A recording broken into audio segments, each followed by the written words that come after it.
everyone, welcome back to our Good Friends Garden.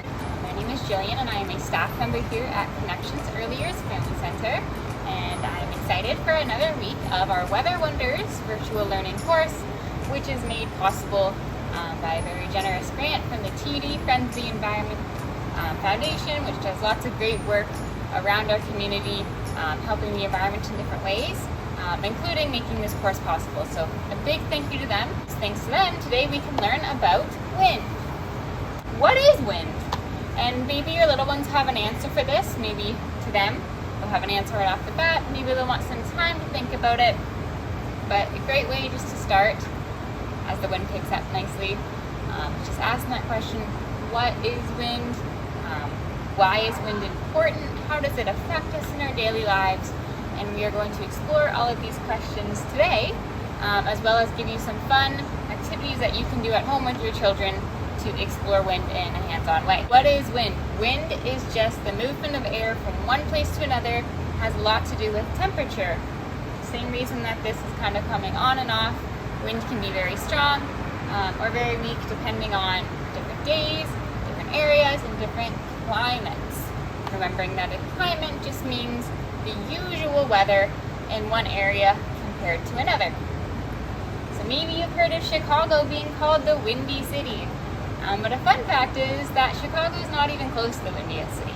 Newfoundland has a lot more windy cities. It's usually because there's lots of wind by the coast, but maybe not so much wind away from the coast, so away from bodies of water.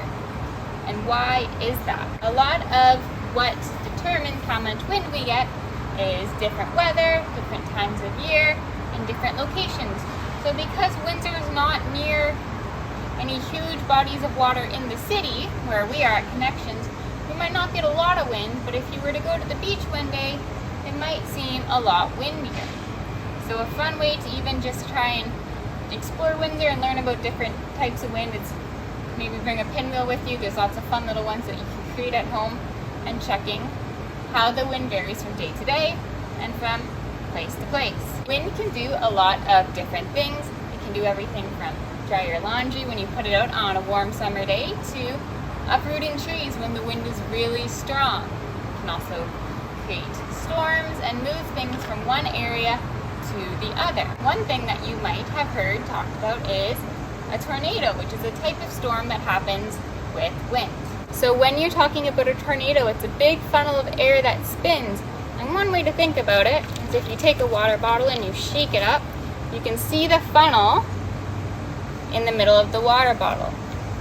And that's the same way that it works.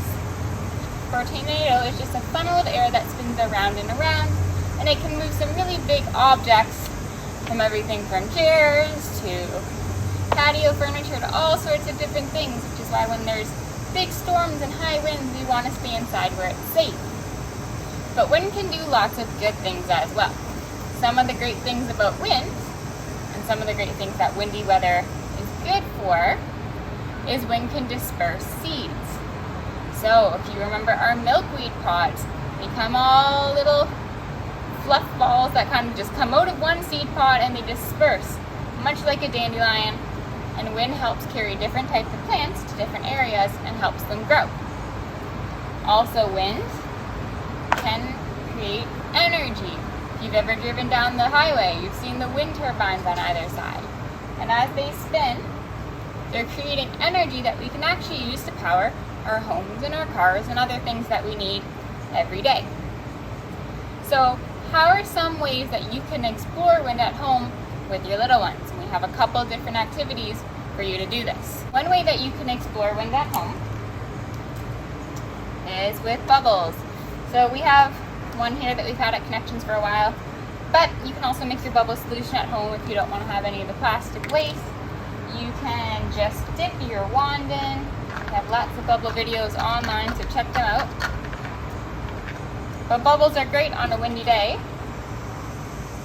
because depending on how windy and what direction the wind is moving, the bubbles will move in that direction with different speeds. So like today, not a lot of wind, so our bubbles just kind of float in one spot. And even taking this opportunity to ask your little ones, what do the directions of the bubbles tell us about the wind today? Another one that you can do is our pinwheels, and obviously we've had this one here and it hasn't spun very much. Again, either buying a pinwheel or making one out of materials at home and bringing this around with you. Children love them, they're a lot of fun, and you can watch as they spin at different speeds and directions depending on which way you walk and even which way you turn. So it could be a fun activity to go for a walk. Bring your pinwheel and ask your little one to watch it and see what it tells them about the wind. You're working on those kind of critical thinking skills. If it spins fast, it means the wind is moving fast. If it spins one way or the other, it tells you the direction of the wind. It's like a little windsock you can hold in your hand. Another activity you can do is FRISBEE.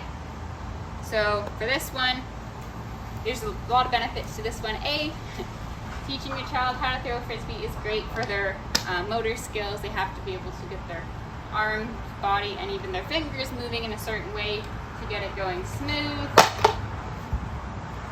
as opposed to going in all sorts of wacky directions. If you've been to one of our park days, you know that this is a lot of fun as well for us. But even, depending on how windy the day is, seeing how the wind impacts where your FRISBEE goes. So mine goes straight, and unfortunately bumped into something. But that tells me there's no wind. It goes where I wanted it to. If I'd thrown the FRISBEE and it went somewhere completely different, it would tell me that there's a lot of wind pushing things in that direction. Same idea as if you had a kite, which we can't fly back here in our good friend's garden because there are some wires back here, so it isn't safe. You go to the park with the kite. It's a great way to be checking out where the wind is and a fun treat to get your child going out for an activity they can only do on a windy day. Last activity, which you can do in a couple different ways, and again, these are all activities you can vary depending on your child's age and interest, but you could also do something a little more educational if your children are a little bit older. You can get some old scarves, or even if you just wanted ribbons on sticks, whatever it is, you can play a game of tag to help you learn about the wind. Maybe one person wants to be a hot air current, maybe one person wants to be a cold air current. They can take turns chasing each other around. You can do different directions, different speeds, all to try and learn about different ways that the wind moves and how that moves things around, how it affects the weather. So those are a couple hands-on activities that you can do, all of them quite simple, all of them very easy to do at home to help learn about the wind. So that is it today for talking about wind and how wind impacts how we live and why wind is an important part of the weather. Remember, if you went outside and it was never windy, all the things that wouldn't happen, you wouldn't get those nice breezes. Air would never change because it wouldn't be pushing cold air or hot air in different directions, so it'd always be the same weather, which is no fun. Couldn't fly a kite and it wouldn't disperse seeds. There's so many great things that the wind does, and it's lots of fun to learn about.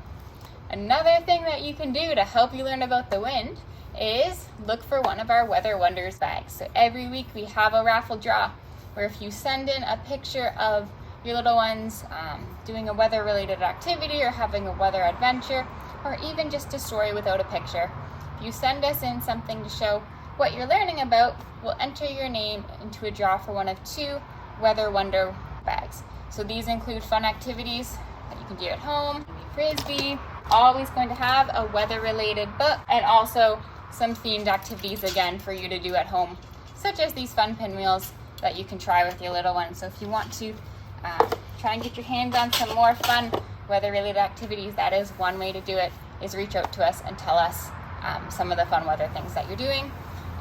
The information for where to email us will be on the screen, and we'd love to hear what you guys are up to. So hopefully you guys enjoyed learning about the wind with us today, and hopefully you get outside and try some of these activities.